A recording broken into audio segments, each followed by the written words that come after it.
आज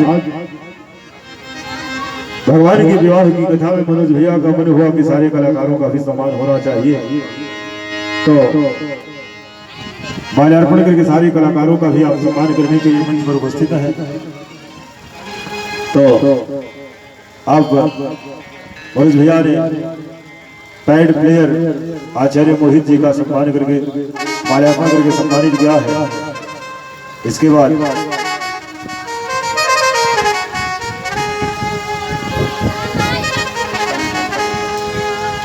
और ढोलक पर संगत कर रहे हैं हमारे विपिन भाई विपिन पांडे जी आचार्य जी का स्वागत कर रहे हैं, आप सम्मान कर रहे हैं माल्यार्पण करके, और आप लोग तालियों से स्वागत करें, सम्मान करें। इसके बाद आर्गन प्लेयर श्री प्रमोद जी का, प्रमोद जी चलिए हारमोनियम पर संगत कर रहे हैं जय भाई का सम्मान किए माल्यार्पण करके। इसके बाद प्रमोद भैया का, प्रमोद जी का माल्यार्पण करके आप स्वागत करने के लिए आए हैं। तो सारे कलाकारों का स्वागत सम्मान आपने किया है। और इसके उपरांत हमें हम सब मिल करके भाव से कथा अमृत सागर में प्रवेश करते हैं। तो जोर से बोलिए राघव सरकार की, महाराज की, धाम अयोध्या की, व्यास जी भगवान की। तो सीधे सीधे आए व्यास जी भगवान से जुड़ा जाए। जय जय सीताराम, जय हनुमान जय महाराज। श्री राम जय श्री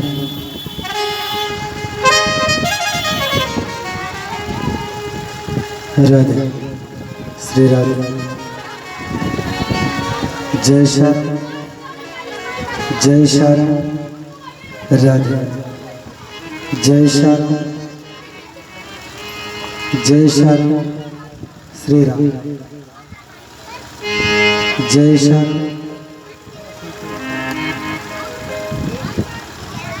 जय श्याम श्री राम जय श्याम।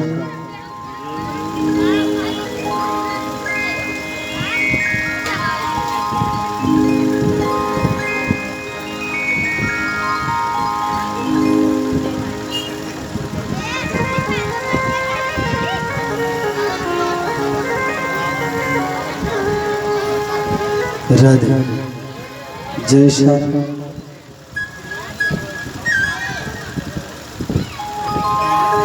श्री राम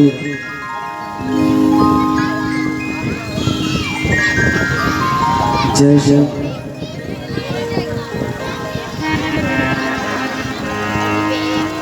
हरि ओम।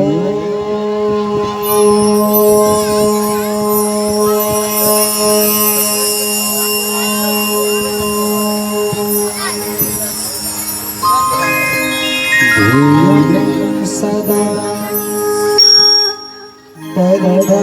परमभीष्टदो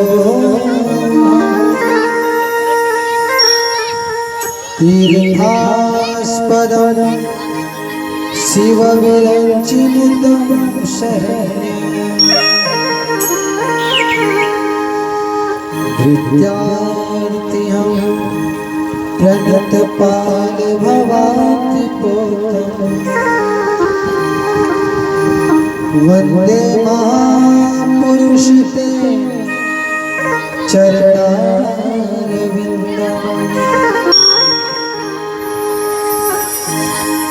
अज्ञानतिमिरान्धस्य ज्ञानाञ्जनशलाकया चक्षुरुन्मीलितं येन तस्मै श्री गुरुवे नमः। सिया मांडवी उर्मिला श्रुति कीरत बलवा चारि रतन चारु सुमन तुलसी करत प्रणाम लेत सदा सुध दीन की सहज दया के धाम जननी जनक सब भगत के प्रभु श्री सीताराम।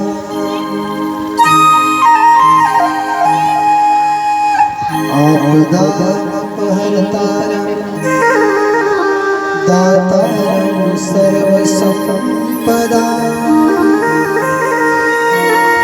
लोकाभिरामं श्रीरामं भूयो भूयो नमाम्यहम्।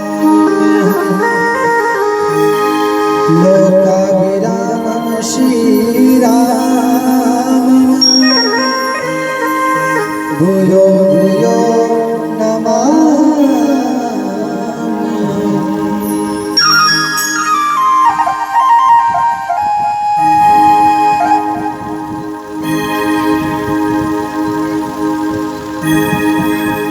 धन्य ही धन्य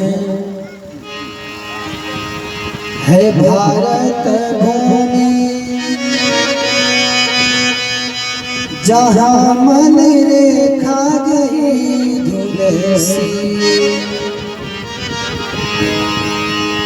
पुत्र पवित्र दियो जग को,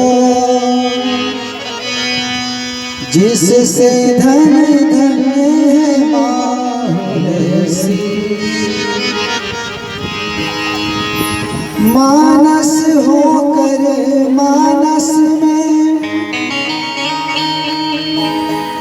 इस विश्व की आँखें गई खुलसी। आज भी जीवित है जग में तुलसी कृत मानस के तुलसी। आज भी जीवित है जग में तुलसी कृत मानस के तुलसी। आइए हनुमंत विराजिए, कथा करो मति अनुसार। प्रेम सहित गादी धरो,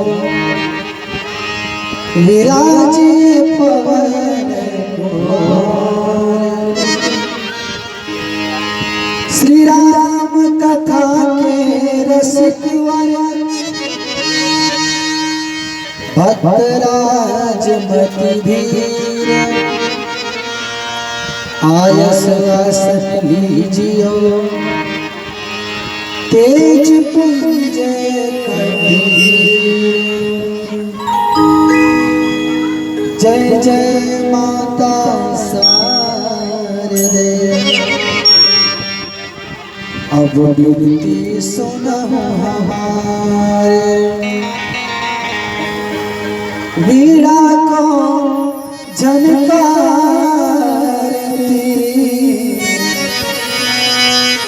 मैया मानस मंच पधार। वीणा को झनकारती मानस मंच पधार। मंगल भवन अमंगल हारी, द्रवहु सुदशरथ अजिर बिहारी। मंगल भवन अमंगल हारी, द्रवहु सुदशरथ अजिर बिहारी। मंगल भवन अमंगल हारी, द्रवहु सुदशरथ अजिर बिहारी। मंगल भवन अमंगल हारी, द्रवहु सुदशरथ अजिर बिहारी।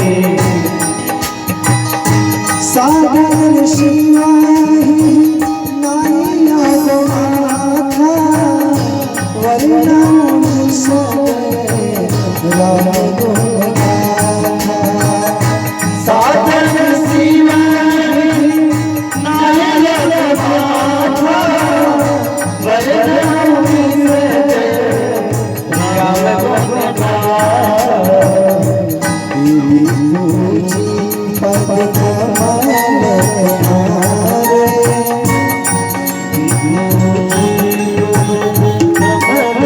तुम्हारे सुरनर मुनि सब और सिखारे सुरनर मुनि सब होय सिखारे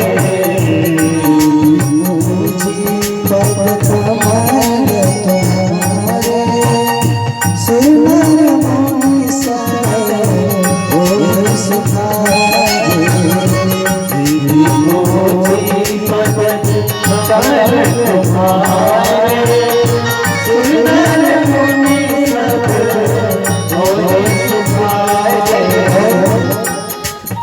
जिनकी पावन आपको प्रभु की पावन कथा सुनने का सौभाग्य प्राप्त हुआ और इस दास को सुनाने का ऐसे हनुमान जी महाराज का सभी भक्त ध्यान करें और भाव से मेरे साथ गुनगुनाएं। जय जय जय हनुमान गोसाई कृपा करो देव भैया। जय जय जय हनुमान गोसाई कृपा करो गुरुदेव पिताई। जय जय जय हनुमान गोसाई कृपा करो गुरुदेव। जय जय हनुमान गोसाई कृपा करो गुरुदेव। जनक सुता जग जननी जानकी जनक सुता जग जननी जानकी अतिशय प्रिय करो नारधानी अतिशय प्रिय करो राधानी अतिशय प्रिय करो नारधानी अतिशय प्रिय करो ताकि जुग पद कमल मनाओ जास पिता मेरे मन मत ताकि जुग पद कमल मनाओ जास पिता मेरे मन मत मंगल भवन अमंगल हारी प्रभु सुदर्शन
प्रेम से बोलिए राजा रामचंद्र की हनुमान जी महाराज की बाबा भोलेनाथ की बाराही मैया की बीना मैया की जय जय सीता। अखिल ब्रह्मांड परात्पर पारब्रह्म परम कृपाल जगनियंता जगदाधार करनाले वर्णालय कड़कड़ में विराजमान युगल सरकार कौशल्यानंद नंदन मेरे परम आराध्य श्री सीताराम जी महाराज और भक्तों पर जल्द कृपा करने वाले देवादिदेव बाबा भोलेनाथ जी महाराज, और जिनकी पावन गोदी में बैठ के आपको प्रभु की पावन कथा कहने सुनने का सौभाग्य प्राप्त हुआ और हमको सुनाने का, ऐसे भगवान के अनन्य भक्त अनंत बलवंत ज्ञानवंत गुणवंत ध्यानवंत संत श्रीमण श्री हनुमत लाल जी महाराज, और जिनकी कृपा से यह बालक कुछ बोलने योग्य हुआ, ऐसे प्रातः स्मरणीय पूजनीय श्री सदगुरुदेव भगवान के चरणों में गायत्री नंदन का कोटि कोटि प्रणाम। दूर दूर से पधारे समस्त भाविक भक्तगण, उपस्थित माताएं बहनें, वह इस कथा के मुख्य आयोजक आचार्य श्री पांडे जी, मंचस्थ आचार्य श्री अनिल जी व संगीतज्ञ बंधु, आप सबके सहयोग से प्रेम से यह कथा अनवरत 6 दिनों से आप सबके मध्य हो रही है। बड़भागी आप सब भक्तगण जो भगवान के विवाह की कथा में इतनी संख्या में यहाँ उपस्थित हुए हैं।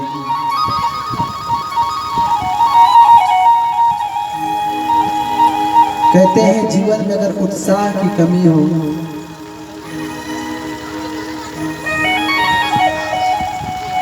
जीवन में अगर आनंद की कमी हो, तो भक्त को भगवान के विवाह की कथा सुननी चाहिए।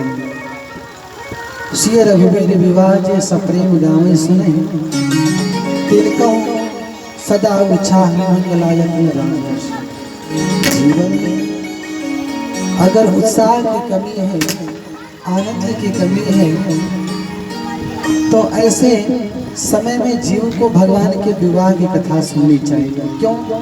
विवाह में बड़ा आनंद रहता है। विवाह की तिथि से लेकर विवाह तक संपन्न नहीं हो जाता, तब तक बहुत आनंद रहता है। ठीक उसी प्रकार संतों ने कहा कि अगर जीवन में आनंद की कमी हो, उत्साह की कमी हो, तो श्री रघुवीर विवाह जो सप्रेम गावे सुने।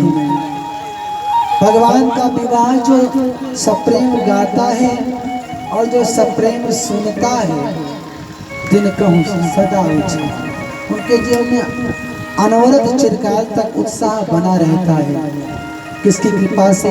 भगवान राम की कृपा से।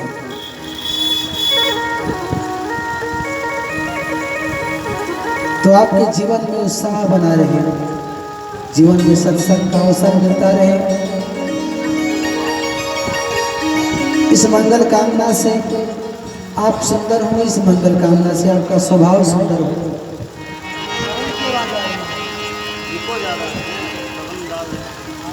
आपका स्वभाव सुंदर हो, आपकी वाणी सुंदर हो। इस भाव से भगवान की कथा होती है। क्यों?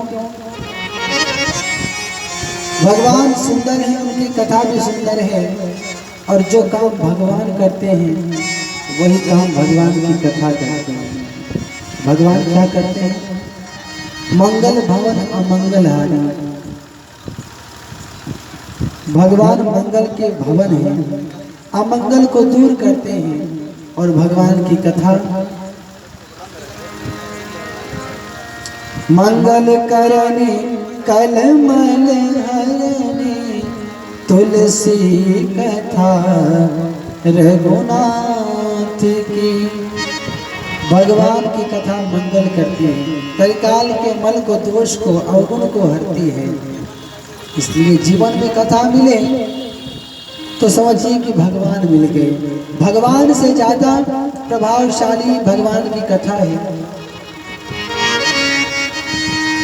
तव कथामृतम तात जीवनम कविरीडितम कल्मषापहम।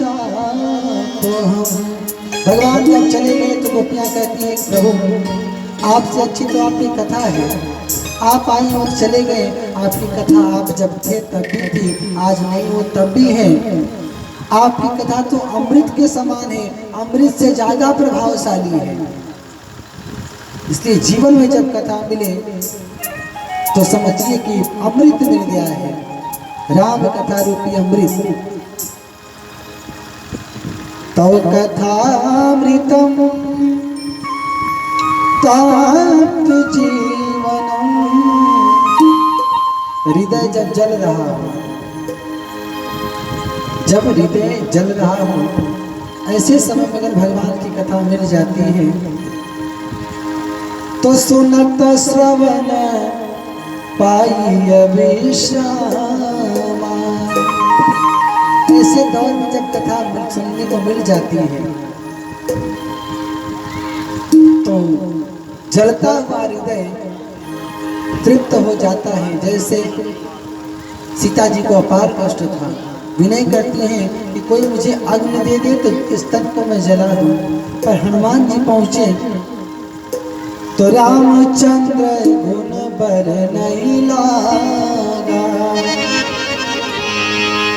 सुनते सीता कर दुख भागा। हनुमान जी पहुंचे तो भगवान की कथा सुनाई तो उनका दुख दूर नहीं हुआ, दुख भाग गया, फिर लौट के आएंगे।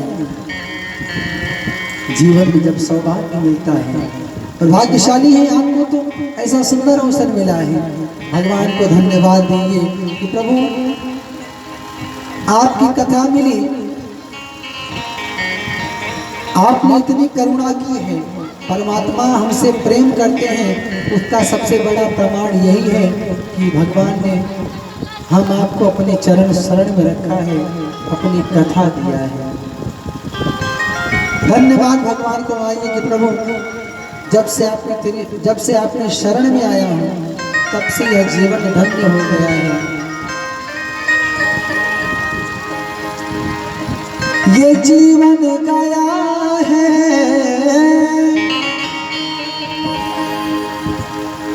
ये जीवन गया है, सुधर सावरे। और भगवान को धन्यवाद दीजिए क्या, शुक्र सावरे तेरा, शुक्र सावरे, शुक्र सावरे तेरा, शुक्र सावरे। ये जीवन गया है, ये जीवन गया है, ये जीवन गया है, सावर सावरे, शुक्र सावरे तेरा, शुक्र सावरे, शुक्र सावरे तेरा, शुक्र सावरे,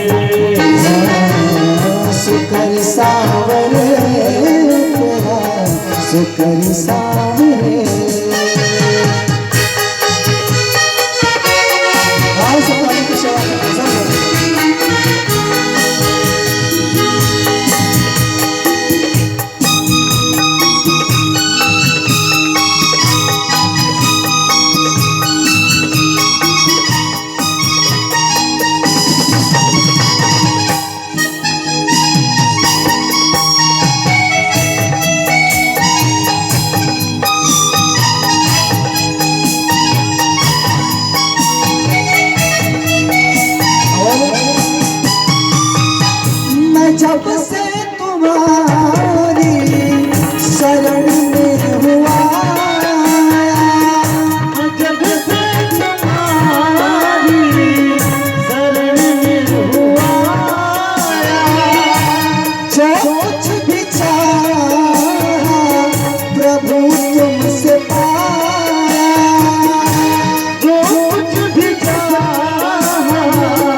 शुक्र सावरे शुक्र सावरे तेरा शुक्र सावरे जय जय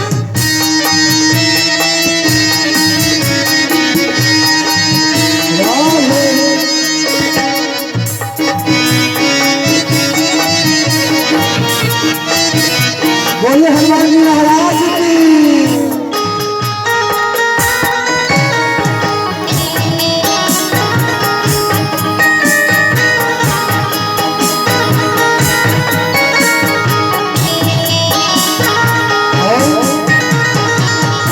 अगर मुझको मिलता ना तेरा सहारा अगर मुझको मिलता तेरा सहारा न जाने भटकता कहाँ माया मारा न जाने भटकता कहाँ मारा और अब ये जीवन गया है जीवन गया है ये जीवन गया है सुधर सावरे शुक्र सावरे तेरा शुक्र सावरे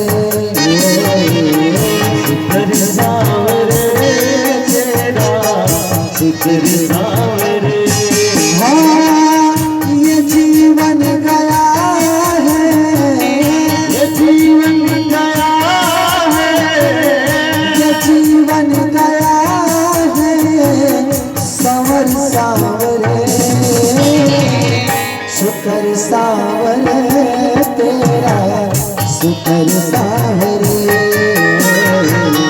शुक्र सावरे तेरा शुक्र सावरे जय जय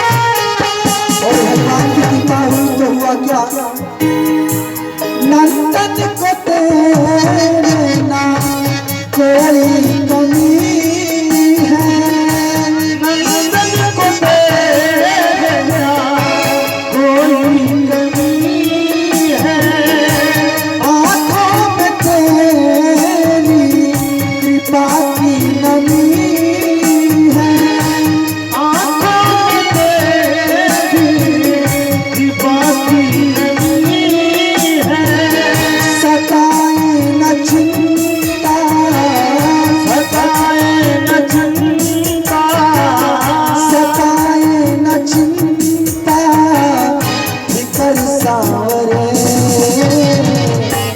बहुत से सब लोग दोनों हाथ ऊंचा करें सब लोग और ताली बजा के बोलिए क्या शुक्र सावरे तेरा शुक्र सावरे शुक्र सावरे शुक्र सावरे शुक्र सावरे तेरा शुक्र सावरे शुक्र सावरे शुक्र सावरे हो ये जीवन गया है ये जीवन गया है ये जीवन गया है संवर सावरे शुक्र सावरे तेरा शुक्र सावरे शुक्र सावरे शुक्र सावरे शुक्र सावरे तेरा शुक्र सावरे शुक्र सावरे शुक्र सावरे शुक्र सावरे तेरा शुक्र सावरे शुक्र सावरे शुक्र सावरे प्रेम से बोलिए राजा रामचंद्र की, बाबा भोलेनाथ की, हनुमान जी महाराज की जय जय सीता। ये जीवन गया है सवर सावरे, शुक्र सावरे तेरा, शुक्र सावरे। भगवान की ऐसी कृपा हुई कि जीवन में आनंद आ गया। जब तक न बिका था तो कोई पूछता न था, और तुमने खरीद के मुझे अनमोल कर दिया। ठाकुर जी की बहुत कृपा आपके इस नगर पे, आप सब पे, जो इतना सुंदर सा आयोजन आपके इस पावन नगर में हुआ।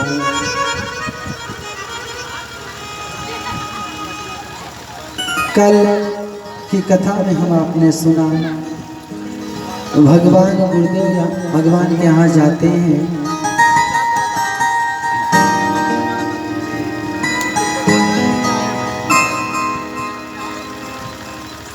विद्या अध्ययन के लिए, और बहुत कम समय में भगवान बहुत कुछ पा जाते हैं।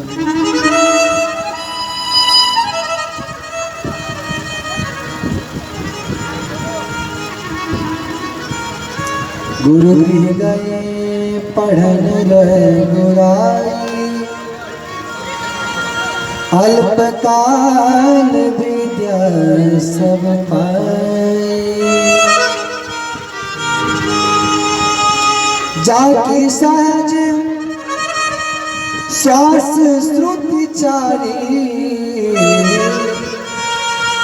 सोहरी पड़ी यह कौतुक भारी।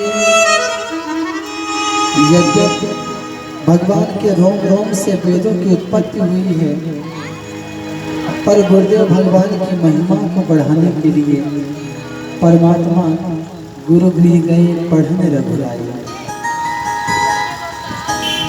भगवान लौट के आते हैं, सुंदर संस्कार उनके अंदर आते हैं।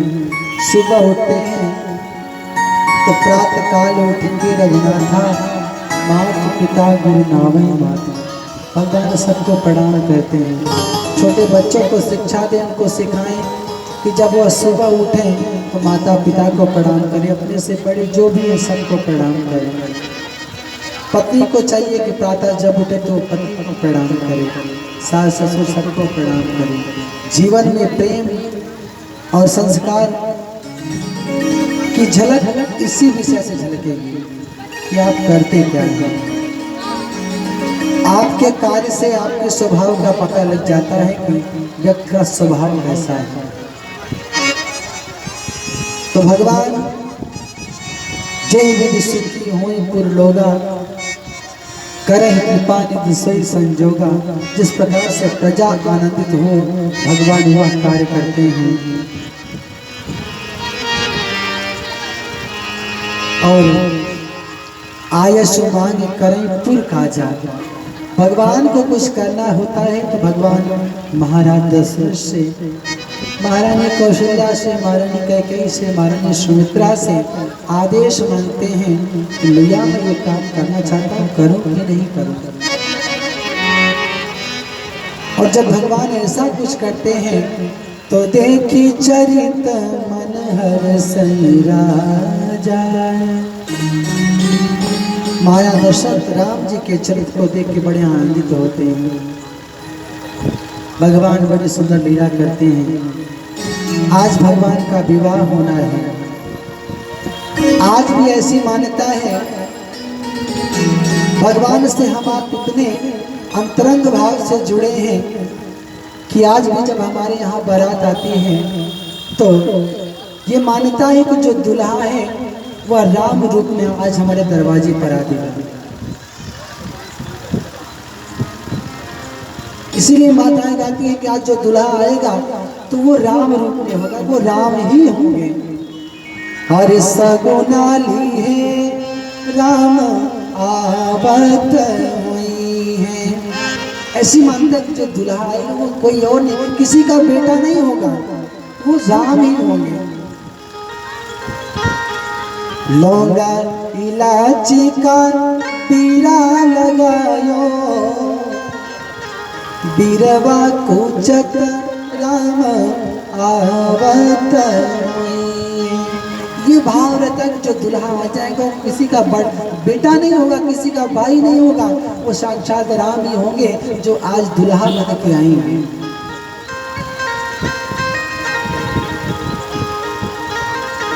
और दुल्हन बिटिया का यदि विवाह पड़ता है तो ये मान लिया जाता है कि ये बेटी किसी व्यक्ति विशेष की नहीं है, ये सीता ही है जो भाई प्रकट कुमारी भूम बिदारी जनक दुलारी सुकुमारी। मंगल गीत होते हैं तो ये नहीं कि कोई बिटिया का नाम लेके गाया जाता है, नहीं, उसको सीता मान लिया जाता है। अरे आजू जनकपुर में माड़वा बड़ा सुहावन लागे, सीता के चढ़े लहर दिया बड़ा लोभावन लागे। ऐसी मान्यता की जो बिटिया है वो सीता समान है, सीता ही है। इसलिए आज भी वो परंपराएं चली आ रही है आदिकाल से। तो आज भगवान का विवाह है। कल कथा यहाँ तक कोई भगवान लौट के आए तो उनके अंदर सुंदर संस्कार है। प्रसंग थोड़ा सा मानस में बदलता है। तुलसी बाबा ने विश्वामित्र का परिचय दिया। विश्वामित्र महान मुनि ज्ञानी,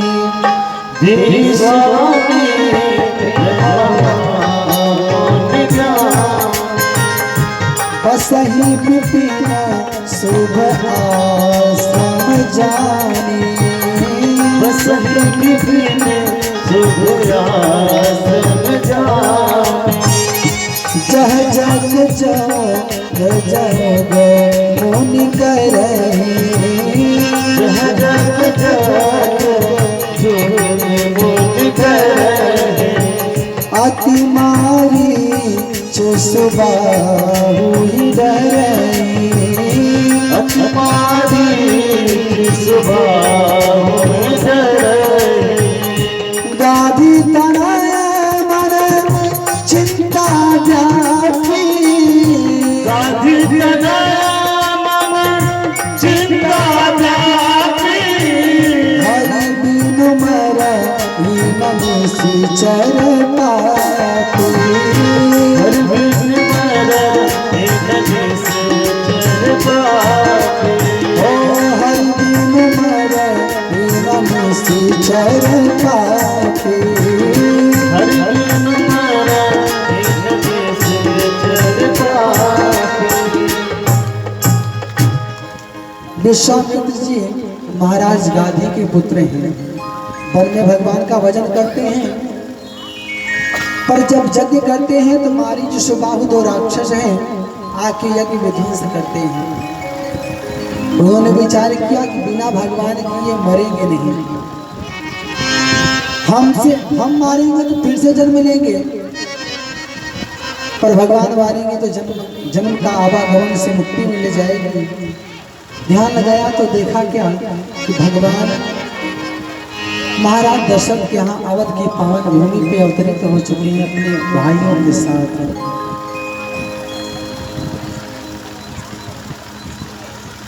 विश्वामित्र जी राम लक्ष्मण को लेने के लिए आते हैं।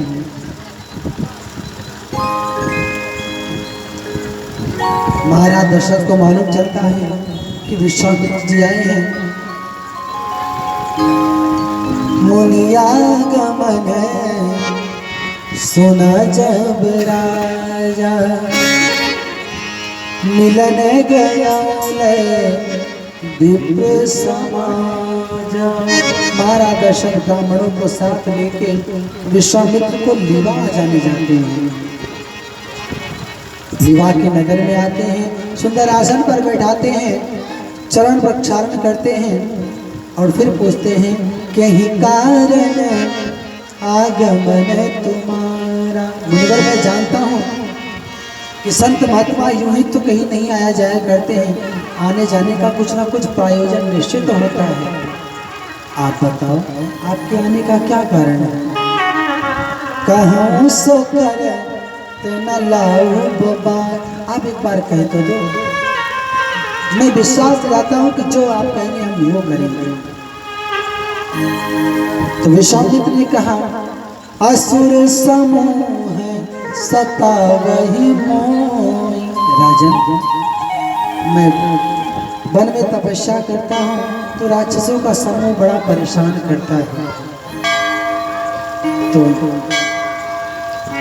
महाराज दशरथ ने कहा गुरुदेव चिंता की कोई बात नहीं, मैं आपके साथ चलता हूँ, सेना लेके चलता हूँ, राक्षसों को मार दूंगा। बोले नहीं आप चलेंगे तो एक काम होगा, राक्षस मर जाएंगे पर मेरा दूसरा काम अधूरा रह जाएगा। विश्वामित्र जी ने कहा कि आप चलेंगे तो बस राक्षस मर जाएंगे और मेरा दूसरा काम अधूरा रह जाएगा। तो दशरथ जी ने कहा फिर ऐसा क्या करूं जिससे आपके दोनों काम हो जाएं। तो विश्वामित्र जी ने कहा अनुज समेत देहु रघुनाथा निश्चर बध मैं हो बसना था। विश्वामित्र जी ने कहा कि आप राम लक्ष्मण को दे दो तो उससे होगा क्या? निश्चर बध, पहला काम तो निशाचरों का वध हो जाएगा, दूसरा मैं हो बसना था। अभी मैं अनाथ हूँ पर जब इनको पा जाऊंगा तो सनाथ हो जाऊंगा, तो आप राम लक्ष्मण को दे दो। इतना कहा तो महाराज दशरथ बड़े विह्वल हो जाते हैं, आंखें भर आती हैं। गुरुदेव आप ये क्या कर रहे हैं? चौथे पन पायों सुत चारी। राजन जीवन का बहुत समय बीत चुका था, तब तो हम इनको पाए हैं, ये हमारे हैं नहीं, मैं आपको कैसे दे दूं? विप्र वचन नहीं कहो विचार। मुझे लगता है कि आपने जल्दबाजी में ये कह दिया है, थोड़ा ध्यान से विचार करें, कुछ और ले लीजिए। महाराज दशरथ लालच देते हैं, मांगहु भूमि धेनु धन कोशा। आप भूमि ले लो, गैया ले लो, धन ले लो, राज्य ले लो, सर्वस्व दे आज शहरोसा। सब कुछ मैं प्रसन्नता के साथ दे दूंगा। दशरथ जी ने यहाँ तक कहा कि गुरुदेव देह प्राण ते प्रिय कछु नाहि। शरीर से प्रिय कुछ नहीं है, आप कहें तो सोमुनि दे निमिष एक माय। आप कहते ये शरीर एक क्षण में आपके लिए मैं समर्पण कर दूं। पर दशरथ जी कहते हैं ऐसा नहीं कि सब सुत प्रिय मोहि प्राण की नाय। सारे बच्चे मुझे प्राण समान प्रिय हैं, पर राम देत नहीं बनई गोसाई। दशरथ जी कहते मैं राम को कैसे दे दूं? राम मेरे अकेले की हो तो मैं आपको दे दूं। चौथे पन पायों सुत चारी। दशरथ जी कहते हैं कि मैंने चौथे पन में इनको पाया है, अर्थात पाया है तो मेरा नहीं है, किसी और का है, मैं आपको कैसे दे दूं? दशरथ जी कहते हैं राजा गुरुदेव अरे सुत सुकुमार चारो चौथे पन के देतना बनत राम लक्ष्मण के। सुत सुकुमार चारो चौथे पन के, सुत सुकुमार चारो चौथे पन के देतना बनत राम लक्ष्मण के। देतना बनत राम लक्ष्मण के। बिना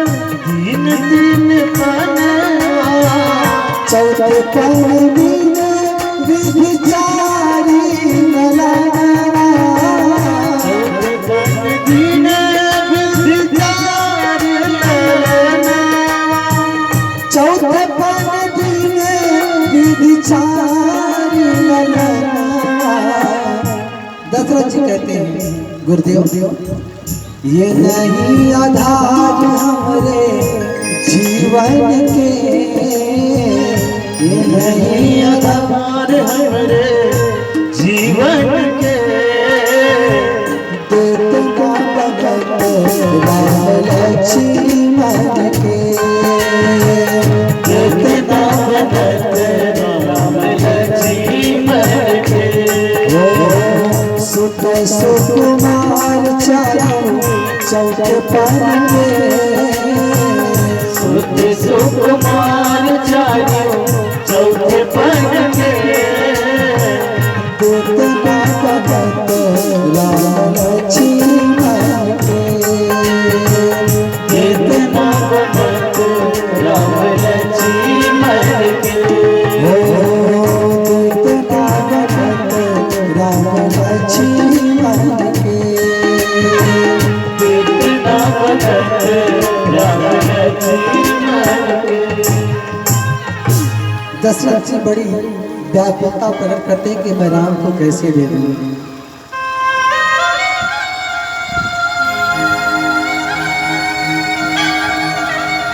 दशरथ जी कहते हैं राम हमारे अकेले की नहीं है, ये ट्रस्ट की संपत्ति है, ये ट्रस्ट की संपत्ति है और मैं आपको कैसे दे दूं।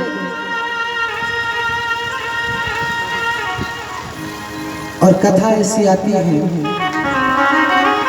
उसी समय वशिष्ठ जी का आना होता है। वशिष्ठ जी ने दशरथ जी को बहुत समझाया, तब वशिष्ठ बहुत समझाया। वशिष्ठ जी ने बहुत प्रकार से समझाया या बहुविधि बहुवाहनी की विधि को समझाया कि दे दीजिए, 2 जाएंगे तो 4 होके आएंगे। जब इतना कहा तो मात पिता प्रभु गुरु के वाणी बिना ही विचार करो शुभ जाने। गुरुदेव ने इतना कहा तो दशरथ जी ने एक क्षण भी लगाया नहीं और राम लक्ष्मण का हाथ गुरुदेव भगवान के हाथ में दिया और कहा मेरे प्राणनाथ सुत दो, और आज से तुम मुन पिता आन नहीं तो आज से आप ही के पिता। श्याम गौर शंकर 2 भाई, विश्वामित्र महानिधि पाए। राम लक्ष्मण को पाकर विश्वामित्र जी को ऐसा प्रतीत हो रहा है कि मानो को कुछ मिलने की इच्छा रह ही नहीं गई। जीवन में राम मिल जाए तो और कुछ इच्छा शेष रह ही नहीं जाती। ऐसा कथा कहती है। भगवान राम भैया लक्ष्मण गुरुदेव भगवान के साथ चलते हैं तो रास्ते में ताड़का दिखाई पड़ती है। जिस मार्ग से प्रभु जा रहे हैं, ताड़का ने देखा तो ताड़का भगवान को मारने के लिए दौड़ी। सुन ताड़का क्रोध कर दिखाई। विश्वामित्र जी ने कहा कि राम यह ताड़का है, आप इसका उद्धार करो। गुरुदेव का आदेश हुआ तो राम जी ने क्या क्या, एक ही बाण प्राण हर लीना, दीन जानते निज पर देना। भगवान ने एक बाण में ताड़का का उद्धार किया और दीन जानते निज पद दीना। भगवान ने ताड़का को अपना पद दिया। क्यों? भगवान ने कहा ये बड़ी अबोध है, लोग पत्थर में मुझे पहचान जाते हैं, प्रहलाद खंबे से मुझे प्रकट करवा लिया और निगरे हैं सूझत नहीं, लानत है सुजिंद, तुलसी में संसार को भयो मोतिया बिंद। भगवान ने विचार किया कि मैं सामने हूँ पर ये मुझे पहचान नहीं पा रही, कैसी अभागन है। और भगवान ने ताड़का को अपना पद दिया। भगवान आश्रम पहुँचते हैं, रात्रि विश्राम करते हैं। प्रातः भगवान जब सुबह उठते हैं तो गुरुदेव भगवान से कहते हैं, प्रातः कहा मुनि सन रघुराई। प्रातः भगवान गुरुदेव भगवान से कहते हैं, गुरुदेव निर्भय जय करम अब जाए। गुरुदेव अब आप निर्भीक होकर यज्ञ करिए। जब गुरुदेव ने इतना किया, जब राम जी ने इतना कहा तो विश्वामित्र जी बड़े प्रसन्न होते हैं और होम करने लागे मुनि झार के बड़ी प्रसन्नता के साथ। अब जब राम मिल गए हैं, राम जिसकी सुरक्षा करे तो उसको कौन बाल बाका कर सकता है। इधर होम करने लागे मुनि झारी, विश्वामित्र जी यज्ञ कर रहे हैं। भगवान राम आप रहे मख की रखवार, भगवान धनुष बाण लेकर रक्षा कर रहे हैं। कोई आए तो फिर उद्धार किया जाए। यज्ञ का धुआं जब आसमान में उठा तो सुबाहु आता है, भगवान सुबाहु का उद्धार करते हैं। मारीच आया, मारीच ने जब भगवान की सुंदरता को देखा तो इतना विवल हो उठता है, वह भूल जाता है कि मैं किस लिए यहाँ आया हूँ। उसका भाव बदल जाता है। भगवान की शोभा इतने सुंदर भगवान है कि भगवान ने सुपंखा की नाक कान काटी और जब खरदूषण भगवान को मारने आया तो भगवान को देखा तो पागल हो गया और मन में विचार करता है कि जदापि भगिनी कीने कुरूपा, इन्होंने भले ही हमारी बहन को कुरूप बना दिया है पर बदलायक नहीं पुरुष अनुपा। खरदूषण कहता है भले ही इन्होंने मेरी बहन के नाक कान काट दिए हैं पर ये अनुपम पुरुष मारने योग्य नहीं है। भगवान की सुंदरता इतनी ऐसी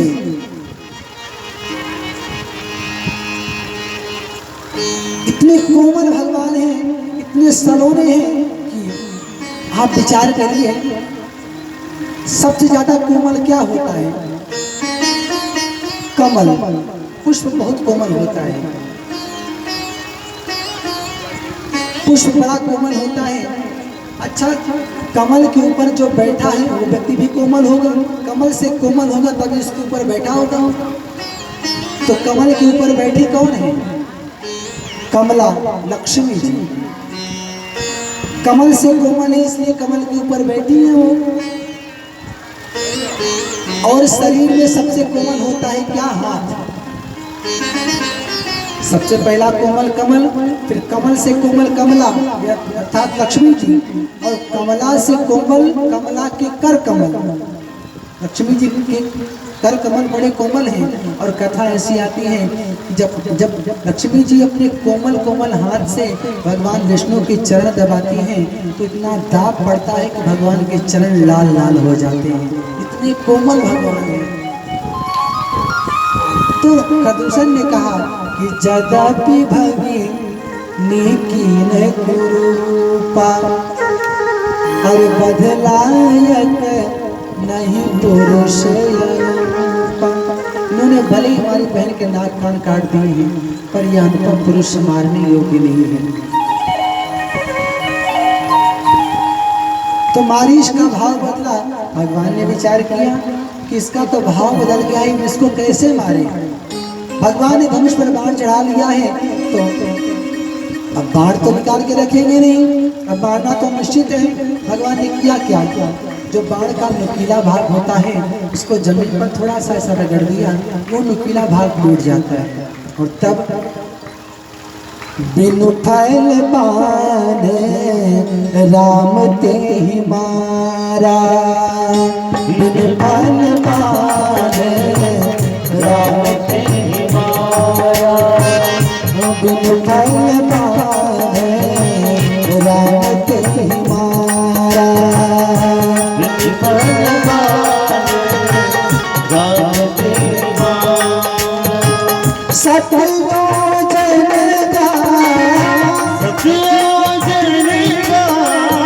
सागर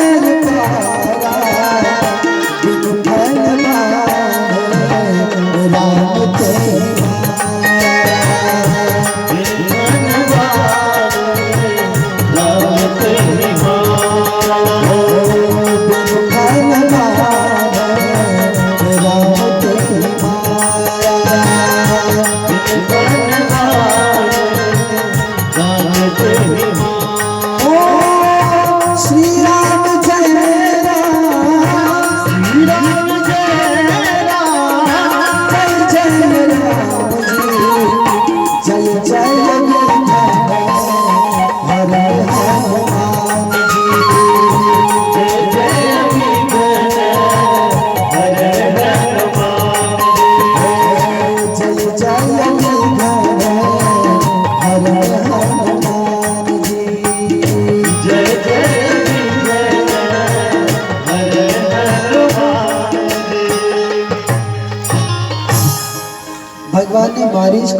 फल के बाण मारना। मारीच सागर पार जाकर गिरता है। कथा ऐसी आती है कि जिस दिन से भगवान का बाण लगा मारीच को, मारीच ने सारे बुरे कर्म करना छोड़ दिया, भगवान का चिंतन करने लगा। यज्ञ पूर्ण होता है। प्रातः विश्वामित्र जी ने राम जी से कहा कि राघव, एक यज्ञ की तो रक्षा हो गई, पर अभी एक यज्ञ की रक्षा और करनी है। राम जी ने कहा, गुरुदेव हम समझे नहीं। गुरुदेव भगवान ने कहा, धनुष यज्ञ सोनी रघुकुलनाथ। रघुकुलनाथ राम जी के लिए तो धनुष यज्ञ रखा है। उसकी बात सुनकर हरसी चले मुनि। हर्षित होकर चले कौन? विश्वामित्र वर के साथ, दुल्हा के साथ अर्थात राम नाम के साथ। कहने का भाव स्पष्ट से यही हो जाता है कि दुल्हा राम जी हैं, बाकी सारी व्यवस्थाएं मात्र दिखावे के लिए रखी गई हैं। भगवान आगे बढ़ते हैं। आगे एक सुनसान आश्रम भगवान को दिखाई पड़ता है। भगवान ने देखा तो क्या देखा? एक शिला औधे मुंह वहां पड़ी है। आश्रम में एक दीख मगमाही खग मृग जीव जंतु तने कोई वहां है नहीं, सुनसान है एकदम। अचानक राम जी ने गुरुदेव भगवान से पूछा, मुनि शिला प्रभु देखी।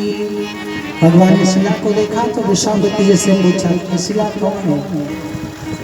सकल कथा मुनि कहा बिसेखी।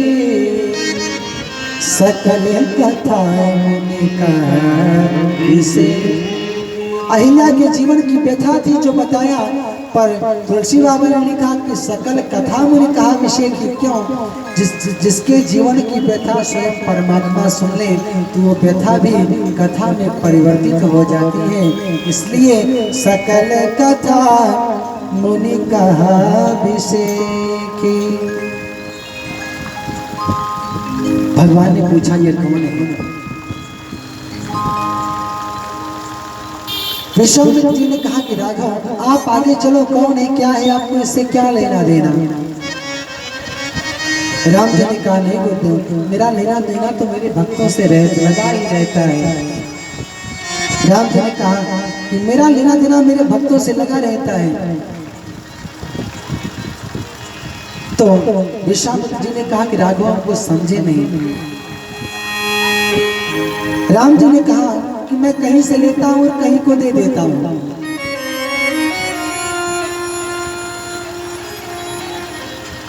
भगवान ने गोपियों का चीर चुराया, पर चीर चुराया तो खुद के पास नहीं रखा। या क्या? द्रौपदी की जब लज्जा जब उठने लगी तो भगवान ने वही चीर द्रौपदी की साड़ी में लगा दिया।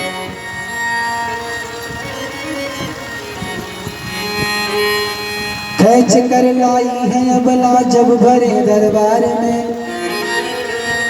वो घटना याद करिए जिस समय द्रौपदी को दरबार में लाया गया। सब बैठे हैं, पर आज द्रौपदी की रक्षा के लिए कोई आगे बढ़ने को तैयार नहीं है। खैच कर लाई है अबला जब भरे दरबार में। हंस कर दुर्योधन बोला नग्न करो दरबार में। पर द्रौपदी को विश्वास था कि दुर्योधन भले ऐसा बोल रहा है, पर ऐसा कार्य वो करने नहीं पाएगा। क्यों?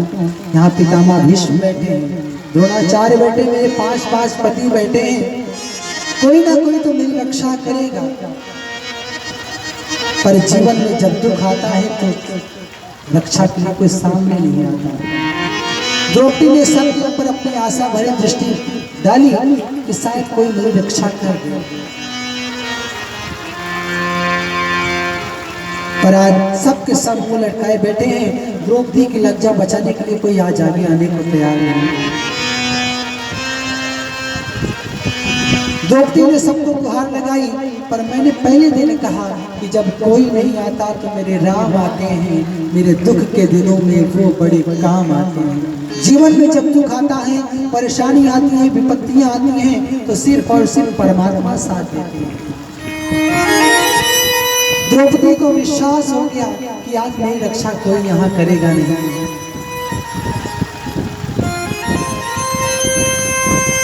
जब देखा कि कोई मेरी रक्षा के लिए आगे नहीं बढ़ रहा है, तो द्रौपदी ने कन्हैया को याद किया, और द्रौपदी को विश्वास था कि कोई मेरी रक्षा करे या ना करे, पर मेरा भैया, मेरा कन्हैया मेरी रक्षा जरूर करेगा। उसको द्रौपदी को विश्वास था।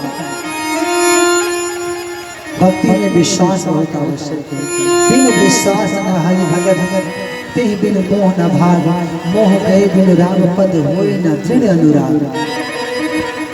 द्रौपदी को विश्वास हो गया कि कोई आए ना आए रक्षा की, पर मेरा भगवान, मेरा कन्हैया जरूर आएगा। और जब विश्वास हो गया तो द्रौपदी ने दुर्योधन को ललकारा क्या, अरे खैचे दुशासन जोर लगाई के। द्रौपदी ने कहा कि तेरी माँ ने जितना तुझको दूध पिलाया है उतनी ताकत लगा के मेरी साड़ी को खींच, पर एक बात याद रखना कि अगर मेरी आवाज मेरे भैया तक पहुंच गई तो तेरी खैर नहीं होगी। अरे खैचे दुशासन जोर लगाई के,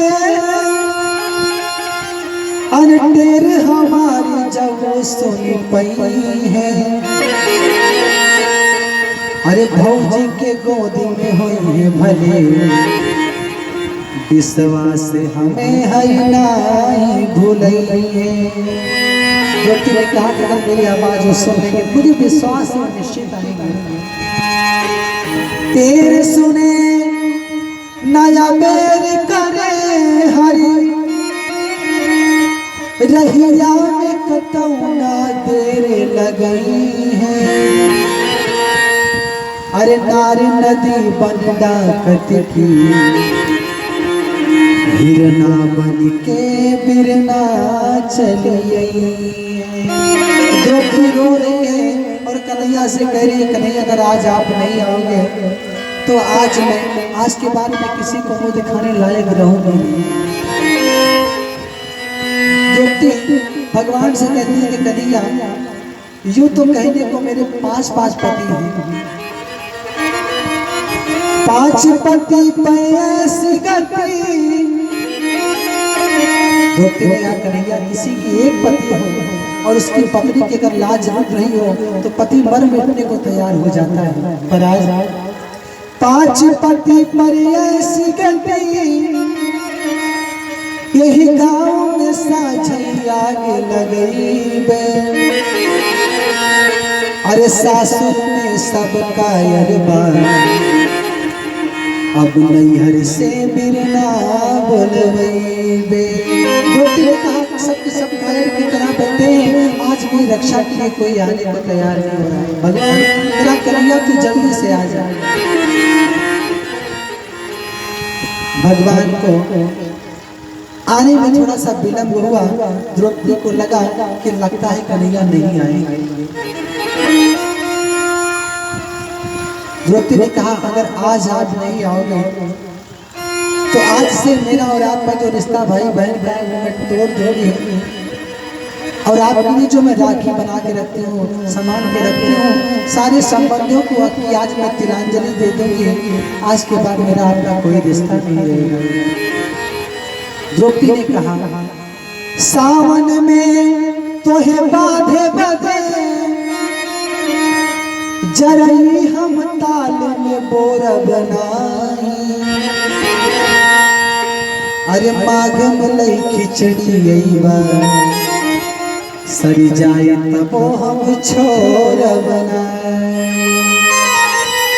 द्रौपदी ने कहा कुछ भी हो जाए, मेरा आपका संबंध खत्म हो जाएगा अगर आज आप नहीं आए।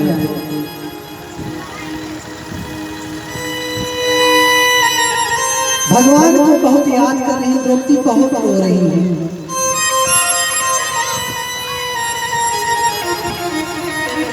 और कथा ऐसी आती है कि कि भगवान आते हैं सिर्फ और सिर्फ कन्हैया द्रौपदी को दिख रहे हैं, बाकी किसी को दिख नहीं रहे हैं।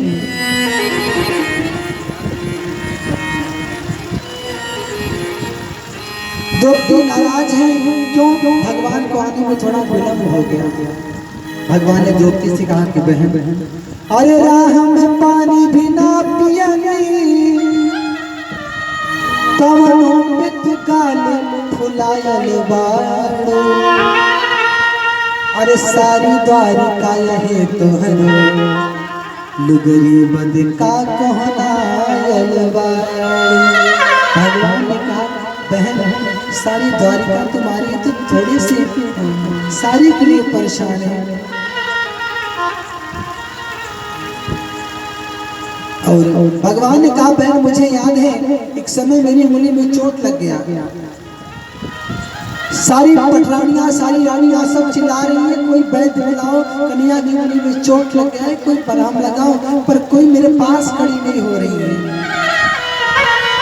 और बहन मुझे याद है तूने थोड़ा भी विचार नहीं किया, अपनी कीमती साड़ी फाड़ के मेरी उंगली में बांध दिया। भगवान ने कहा पटरानियां पट खोजत रही, शोक सत्यभामा की रुक्मणी रोई धाय। पटरानियां पट खोजत रही, शोक सत्यभामा की रुक्मणी रोई धाय। बाधन को पट खोजती पटरानी अकुलाए, तब लग देवी द्रौपदी ने देखो यदुवीर, अंगुरी बाधन को तुरंत फाड़ो अपनो चीरे। द्रौपदी ने अपनी कीमती साड़ी फाड़ दी। भगवान ने कहा बहन तूने अपनी कीमती साड़ी क्यों फाड़ दी? द्रौपदी ने कहा भैया आप कैसी बात करते हो, प्यारे घनश्याम जो यदि काम आवे आपके, तो काढ़ दो नसों को, ये तो रेशम के धागे हैं। धागे भी साधारण अरे कौन का मोल करे, न दुल्हा के जोड़े हैं न दुल्हन के बागे हैं। ये धागे तो बड़े साधारण हैं। द्रौपदी ने कहा भैया वो धागे हैं या भागे जो बढ़े नहीं आगे, मेरी जो बाकी साड़ी जो मेरे तन पे पड़ी हुई है मुझे विश्वास हो गया कि ये साड़ी बड़ी अभागी है। क्यों? वो धागे हैं अभागे जो बढ़े नहीं आगे, भागो नहीं के जागे जो उंगली पे लागे। द्रौपदी ने कहा भाग्यशाली तो बस वही धागे हैं जो कन्हैया आपकी उंगली से लगे हुए हैं। तो आज भगवान ने कहा अरे राह में पानी भी ना पियनी, तवनों पे तू गाल फुलायल बाड़ो, अरे सारी द्वारिका यहे तोहरो, लुगरी बद का कोहनायल बाड़ो। भगवान आते हैं और द्रौपदी की लज्जा को बचाते हैं। तो भगवान ने कहा कि मेरा लेना देना तो मेरे भक्तों से लगा रहता है, आप बताओ कि ये कौन है? ये पत्थर पौधे को काहे पड़ी है?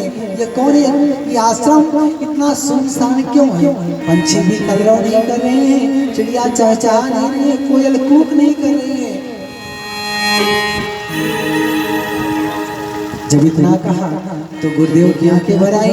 गुरुदेव ने कहा गौतम नारी शाप बसर, उपल गए धरि धीरे, चरण कमल रज चाहती, कृपा करो रघुबीर।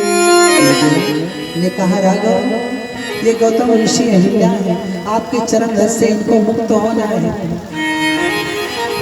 गुरुदेव ने इतना कहा तो राम जी ने कहा गुरुदेव ये ब्राह्मण है, ऋषि पत्नी है, मैं क्षत्रिय हूँ, क्षत्रिय का चरण रज ब्राह्मणी के सिर पर कैसे?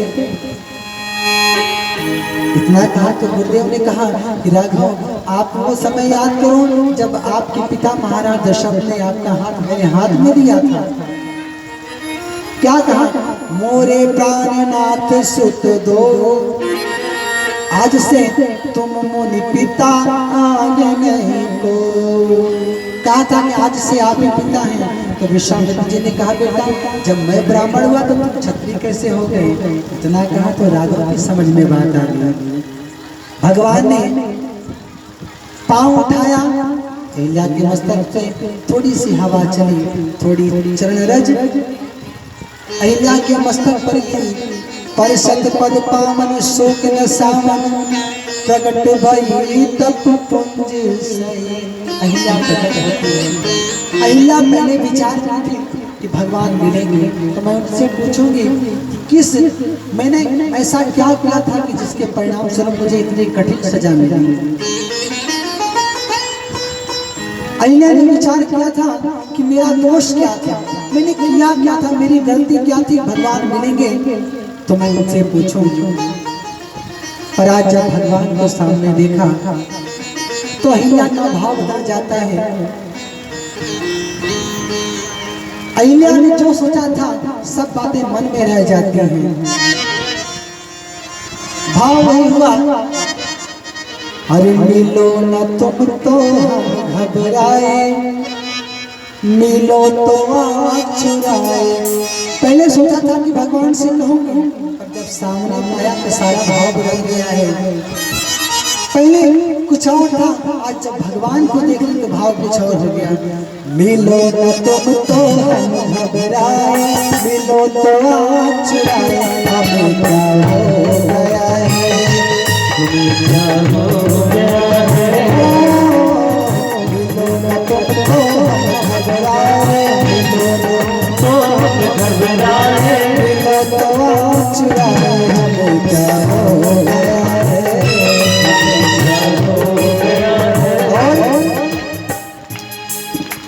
तुम्हीं से दिल का हाल बताए,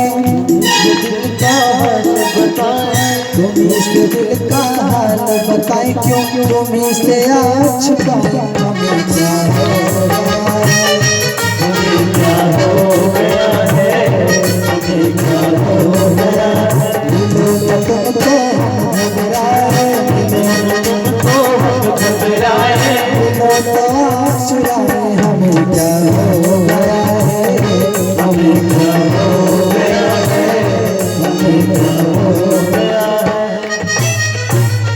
अहिल्या का सारा भाव बदल गया। अहिल्या ने विचार किया कि जिस श्राप के परिणाम स्वरूप मुझे भगवान के दर्शन हो जाए, तो अहिल्या गौतम ऋषि को बार बार धन्यवाद देती है। क्या मुनि शाप जो दीना अति भल कीना, परम अनुग्रह में माना। अहिल्या विचार करती है कि ऋषि ने श्राप नहीं दिया, मुझे तो आशीर्वाद दे दिया।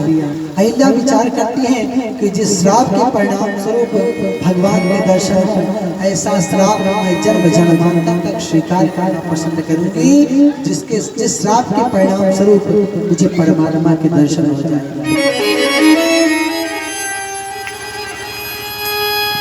भगवान बहुत प्रसन्न होते हैं। भगवान ने